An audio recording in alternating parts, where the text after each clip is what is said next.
All right, so today we've got a super special guest, Vic from Bigg Vic TV, one of my favorite YouTube channels. It's all about making great beats and a reason.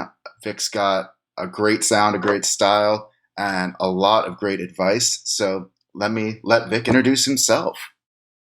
How's everybody doing? It's Bigg Vic from Bigg Vic TV here with Evan. And I have a YouTube channel, of course, Bigg Vic TV. And we're just going to chop it up a little bit. Absolutely. And I'm going to put a link down below to Vic's channel. You can go there. I would totally recommend it. I've learned a ton. It's fun to watch. Obviously, you're going to see Vic is a fun guy. You'll enjoy his channel. You'll enjoy what he talks about. So the first thing I just want to know is, like, how did you get started in music? What's your background even before you touched Reason with that? Before I touched Reason, I was an artist, a rapper back in early '90s, kind of like out of high school. Uh-huh. I was writing, rapping, all that good stuff, trying to get signed as an artist back then. I ended up actually producing. Well, I started kind of buying some hardware. So Okay. I was using the Ensoniq EPS 16 Plus at the time, Okay. and that was a sampler, and I used that for wow, quite some years. I produced my whole first album on that EPS 16 Plus. Wow. Yeah, so I was of course sampling records. That was before I knew how to play a key on on the that's keyboard. that's So incredible. because that was the sample era back in Yep. the early '90s. So that was the sample era. So as I was shopping for a a record deal at that time, I kind of got signed to a label out of New York called Big East Entertainment, Hmm.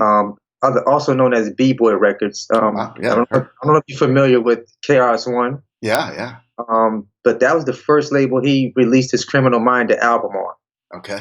So I That's really, pretty. yeah, they picked up my my independent album, which I put back out on all the digital platforms, which is the Fortune and Fame album. Uh, but anyway, that album ended up sitting with that company for about a year and some change. So as I was sitting, as they were having distribution issues, I just started producing for other artists. Okay. So as I was sitting, I started my own independent label, started producing other artists, and that's kind of like what made me start getting into more production at that time. Okay. And so, what did you see, like, as a producer? Like, what sort of things were succeeding for you at that time? Obviously, that's the sample era, but what did you learn from that era that you brought into today? Well, what I learned from that era at that time was sampling could cost you a lot of money. As a producer, you could lose a lot of your publishing income by sampling other people's records. So that's what made me get more into creating my own sounds and wanting to learn how to play Hmm. or replay a sample that I kind of like the sound of it, or I Right. would play something close to it Uh-huh. so that I wouldn't have to deal with sample clearance and get records cleared and give up half of my publishing or all of it. As a producer, that's how Yeah. we eat, publishing. So um, that's pretty much what made me start playing more and really just understanding the dynamics of music production. It's always Wow. been just fascinating to me, like just to create something out of nothing. Just out of what's in here. Like, Yeah, exactly. It's like I, get something out of here and put it down is just it's just amazing to me. It's just art. I love the art form. I totally, totally agree. And, like, when you don't even know, like, it's something that doesn't exist. Like, Exactly. even before you start, you might have an idea, you might not even have an idea, and fast Exactly. forward, and there's something. An entire creation. You're like, wow, this just came out of my head, just out of nowhere. And then that can inspire people, like, with emotions, and, like, it's really, it is Absolutely. magical. Absolutely. So So what? I Go ahead. go. I'm listening. I was just gonna wonder what brought you to Reason. What was it about Reason that intrigued you, you and know, when? uh, well, back when Reason 3.0 was out, that was Uh-huh. my first introduction to Reason. Okay. So uh, I remember I took a break from the music period. So I sold like a lot of my equipment. Um, like my entire studio I had a record label and then I had a recording studio Hmm. attached to the record label. And I kind of went through a period where I had some backers that was backing my label and all the good things and all of that stuff kind of came tumbling down. So I was like, I need to take a break from this thing. Uh-huh. So my brother called me up and he said, man, there's this new software out and it's called Reason. He said, some other producers that are using. I'm like, Reason? I'm like, really? He's like, yeah, it's kind of like in a box and it got all the synths in it, pianos. Like he's just telling me, he's like, you don't even need, all you need is a MIDI controller. I'm like, are you serious? So I started doing some research on it and I seen who was the producer I seen using it? Oh my God, he was with Aftermath. DJ. Not yeah, he was a DJ. Not DJ Khaled. Not DJ Khaled. Khalid is a Okay. DJ named Khalid out of. I think he's in Cali. I'm not sure, but he was an Aftermath producer. And I heard him make some music, and when I heard the music, it got me excited. Right. So I purchased Reason and I bought a MIDI controller and I just started fumbling around with it and using at the time I was using 3.0 and I want to say between 3.0 and 4.0 I got my first placement uh, with a company with Universal Records Whoa. and an independent label called Warpath, a guy by the name of Muggsy Malone. Hmm. I did a single for him featuring Mary Brown, who's one of Bad Boys writers, and they paid me $3,500 for that. I made that at my kitchen table. A Reason paid for itself. Reason paid for itself 4 or 5 times over at Yeah, that time. basically all the upgrades you've got between now and Yes, then. Still, yes, that's yes. incredible. And I think shortly after that, I got. Matter of fact, during that time, I had just signed.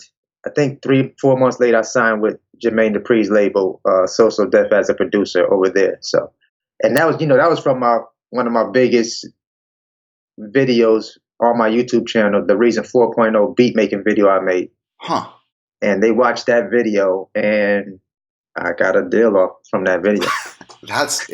That literally is incredible. Yes, Like that is amazing. That's inspiration but there, everybody. Go out but and but you know what's so weird? The weird thing is, I remember I had a smaller studio. I opened up a smaller studio shortly after using Reason, and this is when YouTube first started coming around. And I said to myself, I'm gonna be the guy on YouTube that just has the most videos of me making for music. That's what I said at the time. This was right shortly after I got the deal with Social Def, and I was like, wow, like they actually saw it. Like that was like a dream come true to me, it had honestly. to have been. What was your reaction when you Man, got the email or the call? listen. Um, I remember um, I remember submitting that video because do you remember the time when we used to be able to leave a video response on YouTube to other videos? I don't remember that. No, I probably There was a started in time. 2015 or something. So Okay. So there was a time back then when YouTube was still fresh. If you created a video and I wanted to leave a video response to the video you just put up, wow. the videos would be under your YouTube video if you accepted it. Okay. So I sent so Jermaine Dupri he put out an email address that he wanted all producers to send music to. So instead of sending music, I sent my video as a video response to the contest. It wasn't a contest. He just was looking for music. Right. So I sent that video response, literally thought nothing about it afterwards. Uh, Maybe a week or two later, I remember coming on my YouTube channel, and I seen people in the comment section. They were like, "Congratulations on the Jermaine Dupri situation," and I'm like, "What are you guys talking about? I didn't sign up for anything. What do you mean?" So I told my wife, I told the wife, I said, I think I might have some type of situation going on. I may have won something. I'm not sure what it is. So I read some more comments, and I was like, let me find out what's going on. So I went to Jermaine Dupri's YouTube channel. Him and his artist Q the Kid had put a video out uh, announcing the two producers that they selected to win a Social Death publishing deal and a production deal with his writing company, which was the Nyamar Publishing through EMI Records, and then So Def as a staff producer. Wow. So I didn't think it was me at first because the names that they called out was Bust the Producer and Reason 4.0.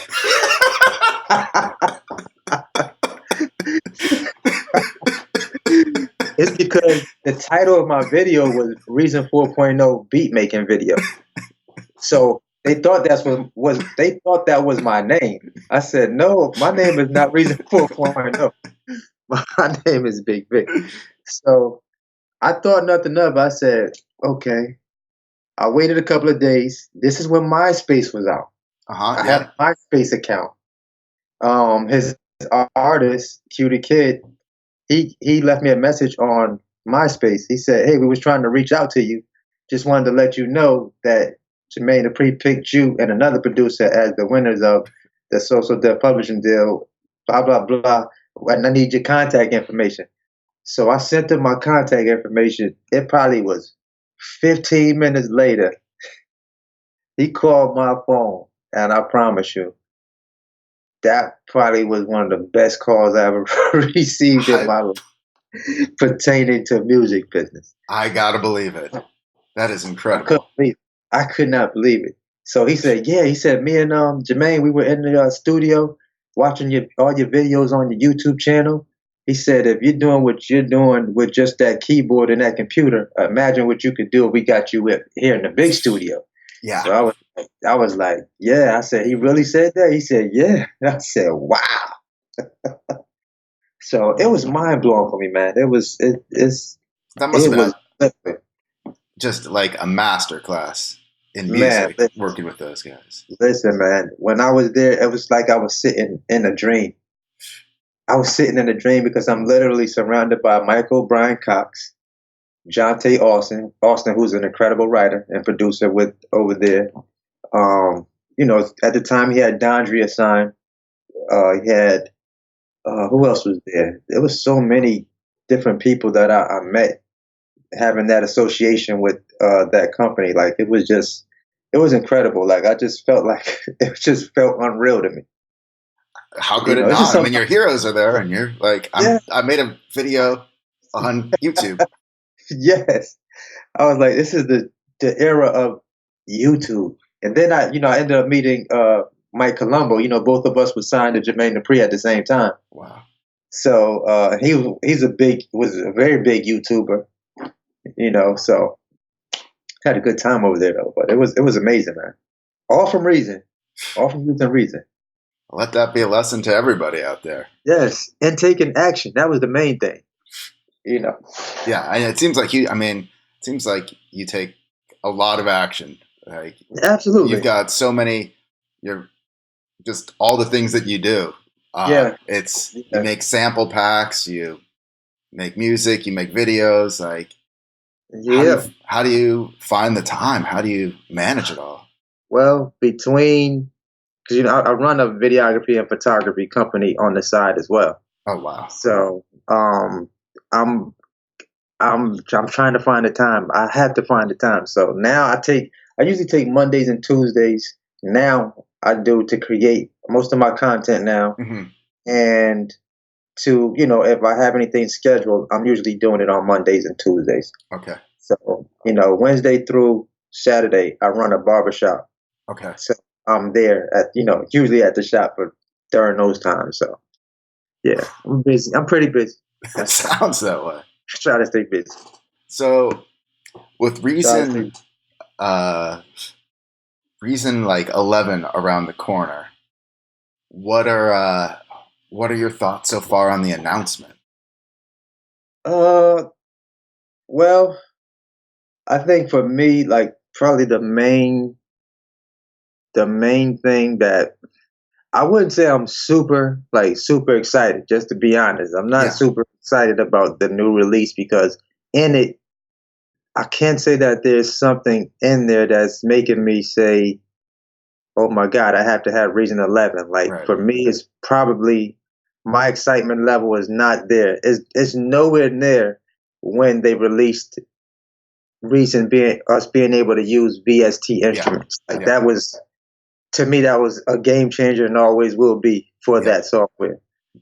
But now like with Reason 11, I think the biggest feature for me, mm, if there is a big feature, I mean being able to use the the compressor and just the channel strips yeah, that that were just mainly stuck in Reason, being able to yeah. use those different instruments, I think is cool, but it doesn't have me like super excited. Right. You've got at Like this point you it's probably still have released. compressors and Yeah, yeah, I have like plenty of Waves plugins. I yeah, just have a lot of that stuff already, so it's right, not like I'm not super excited about 11 unless they sneak something new in that right. they haven't mentioned.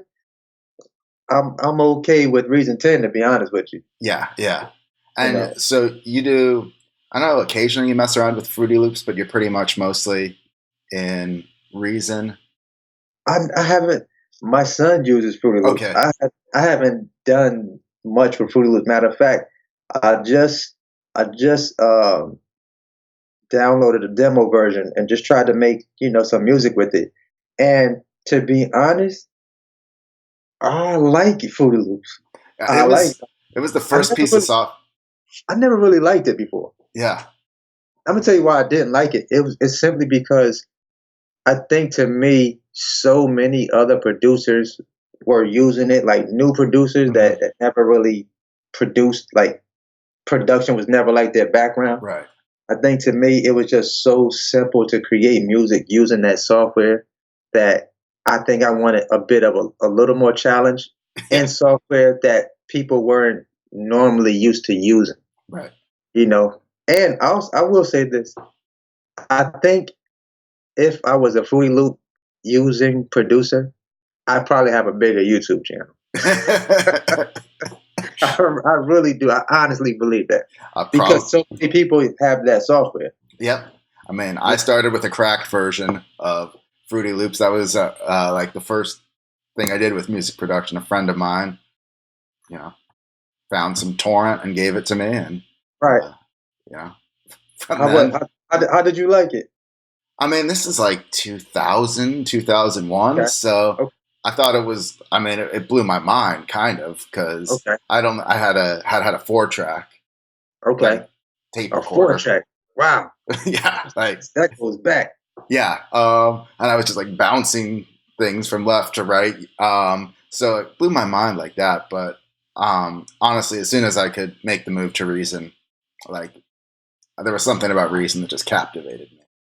Uh, You know, if I think if Reason was releasing.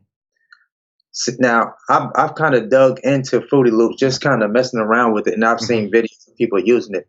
But like, as far as like uh their whole piano roll feature, everything inside of that piano roll is amazing. Yep. Like, it is second to none to me.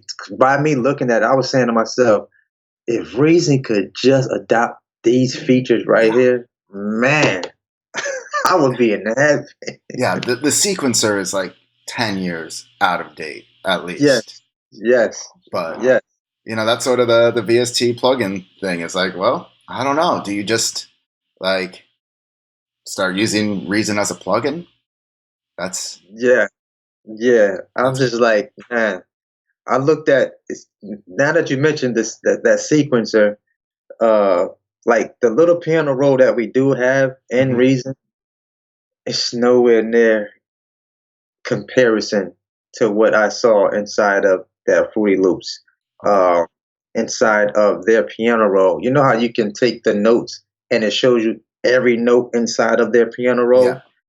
I wish we had that in Reason. Like we yeah, just blank, you see a key of C, and then that's it. I'm like, wow, like if they could adopt some of those features, I mean, yeah, because it makes it a lot easier, I think, for the new producers that I think they love the ease of being able to drag their notes, yeah, and create melodies inside of Fruity Loops. I mean, I can do it in Reason, but it takes just a little more yeah, work. I mean, we just getting ghost notes in Reason. yeah. We're just getting that stuff. Like it's Automation curves. yeah, yeah, we're just getting stuff like that when like those features are really not things that excite me because that stuff has been around for a while. It's not Yeah, nothing new. It's just right. new for a reason, but Yeah, that are I mean for the reason software, but you yeah. know, I don't know, maybe reason 12 will offer a lot of these other things, Right. but 11 is Or uh, 11.1. Who knows? They tend some, to. yeah, Yeah. something. So, But I am gonna create a track using Fruity Loops on oh, the channel soon. Yeah, I'm oh, gonna create a track using keep your Fruity eyes Loops. peeled. Yes, please. I will create something with using that thing. So, what would be like three or four tips that you would give people, like making music, whether it's in Reason or just anywhere? Like, what's your philosophy, and like, how do Uh, you? well, my thing is, I think more so sound design. The instrument selection is like always important to me. That's like that's like where you start at, and then if your drums are not hitting, usually the rest of the track is not going to hit either. Like Yeah. drums are super super important because that's the thing that's going to drive the music in a sense. And do you usually start with the kick and snare or the hats? Uh, I usually start with uh, I guess sometimes it kind of differs. Depends on. Sometimes I may come up with a piano melody first, Okay. then I'll bring the drums. Oh wow. Or sometimes I may start with a kick and a snare. I'm always going to start with a kick and a snare if I start using drums first. Okay. Then I may start programming the hi hats, just to see how I want the feel of the track to sound. Okay. You know, so I'm really big on the drum programming side of things. Yeah, You know, his your beats groove like ridiculously groove. appreciate it. So I mean, that's probably my biggest thing. Drum programming and melody are always going to be like my main two hmm things. Like it just has to have a certain feel for me. Yeah. Feel is important. The feel of the groove of it, Right. because music is really is an emotional type of thing. Right. You know, because we all listen to music for certain reasons. Like music makes you feel a certain way. Yep. Athletes all the time play certain songs to get hype and get Yep. excited for a Yep. game. You see them Yep. with their headphones in, it puts you in the zone. Right. Or after a breakup, you put on Exactly, totally different type of music. And exactly. um, So it's an emotional beast. I call it. yeah. And the thing is, like, if you don't get that right at the beginning of the track, no amount of production skills, Correct. you can't bake that in No, you can't. later. Yeah, yeah. I've tried. It doesn't work. You gotta try to get it right as soon as you can, or keep working on that track until it sounds like that. Yeah. Yeah. Till it gives you some type of feeling or some type of mood that makes you feel. That's the thing. It's all about feeling to me. If it doesn't feel right to me, then I'm more than likely I'm gonna scrap it. Yeah. I mean, I've created countless of beats that I started on that they don't sound good to me. I'm hitting, what's the button on Reason? New. I hit the new button and we start we just Yep. start from scratch again. Or I drag everything in and hit the delete button and we start over. Yeah. That's usually how I do it. How long would it take you to make a song, or is there a Uh typical? like well, I guess it depends on it probably depends on the beat Hmm. that I'm working on, what type of beat it is. Okay. So I can usually get a good groove started in probably 15, 20 minutes. This just something that I feel like is a start for me to start putting some, Right. I feel like it could possibly be something. It may take me 15, 20 minutes. So if I'm with an artist, it may take me a little longer depending on what type of song we're working on, you know. And if you're working with an artist, do you also usually end up mixing and mastering, or do they take it to somebody else to?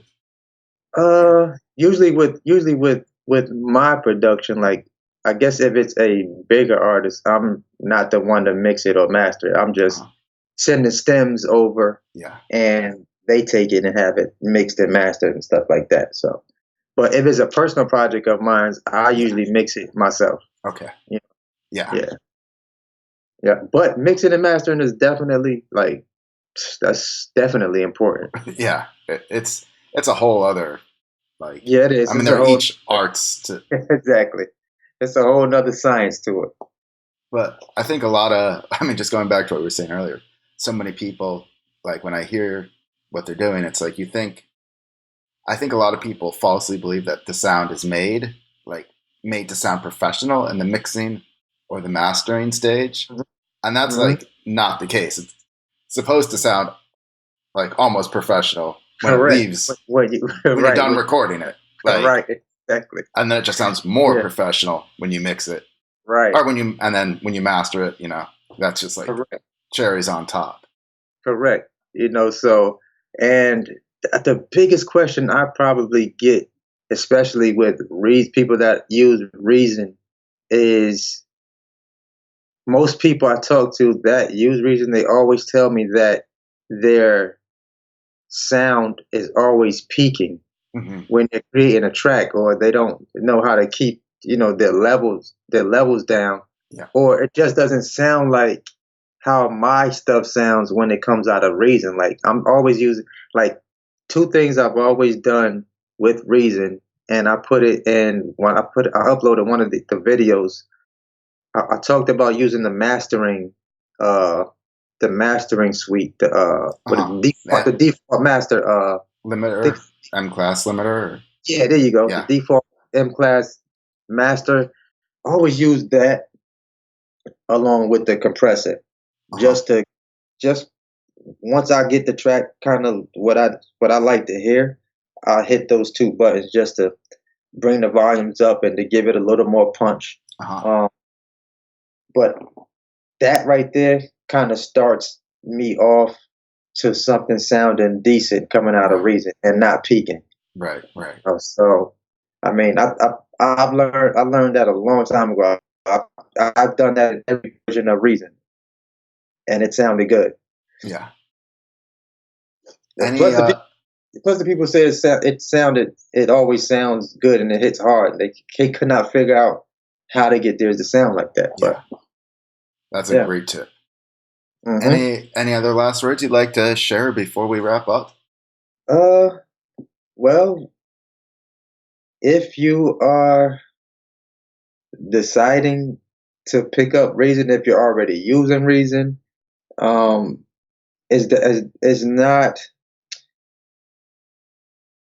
most people that I talk to, they say Reason is a little harder for them to use versus Fruity Loops, Hmm. a Studio One. What is it? Studio One, I believe it Yeah, is. I think so.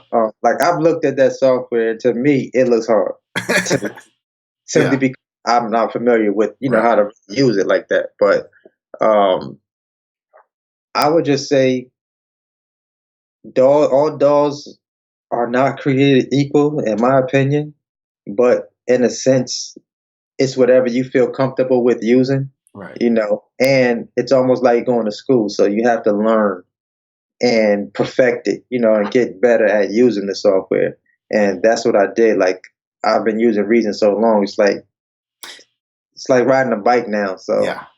and it looks easy for me to do. I recently released a video, and someone said, like, exactly what did you do to get this out like that? And I'm like, the same thing I've been doing forever in all my videos. So, Right. I mean, you just have to use it, use it, and you just have to master your software, Yes. you know, just master it. And you can make it sound just as good as any other records that are out there, Master your craft. That would be my my final parting words. Well, thank you so much for that wonderful advice and taking the time to chat with us. Like I said, I put a link down to Vic's channel down below. Go check him out. I think you'll really enjoy it. Thank you guys so much for watching, and share this with anybody that you want to share it with.